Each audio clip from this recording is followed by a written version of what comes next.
वसुंधरा news, आपल्या हक्काचे news channel. गृह कामगार महिलांनीच केली लाखोंची चोरी, शिवाजीनगर पोलिसात गुन्हा दाखल। इचलकरंजी कापड व्यावसायिकाच्या घरातून सोन्याचे दागिने आणि चांदीचे साहित्य चोरीला गेल्याप्रकरणी 2 घरेलू महिला कामगारांवर शिवाजीनगर पोलीस ठाण्यात गुन्हा दाखल करण्यात आला आहे। सुनंदा प्रकाश जावळे आणि ज्योती लाखे दोघी राहणार लालनगर इचलकरंजी अशी संशयित महिलांची नावे असून त्यांनी 3 तोळे सोन्याची 2 पदरी माळ, 12 भार वजनाचा चांदीचा ग्लास, चांदीचे ताट आणि लहान आरत्या असा एकूण 1,62,500 रुपयांचा ऐवज लंपास केल्याची फिर्याद सुदीप अनिल वडिंगे वय 43 यांनी पोलिसात दिली। वडिंगे यांचे स्टेशन रोडवरील श्री लक्ष्मी निवास येथे मागील 3 दिवसांपासून घरातील दागिने व चांदीच्या वस्तू गायब होत होत्या। यामुळे घरात काम करणाऱ्या 2 महिलांवर संशय घेऊन त्यांनी शिवाजीनगर पोलिसात तक्रार दाखल केली।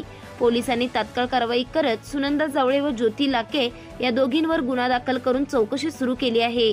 याबाबत अधिक तपास पोलीस निरीक्षक सचिन पाटील करीत आहेत। चॅनलला सबस्क्राइब करा आणि परिसरातील ताज्या घडामोडी सर्वात आधी बघण्यासाठी बेल आयकॉनला क्लिक करा।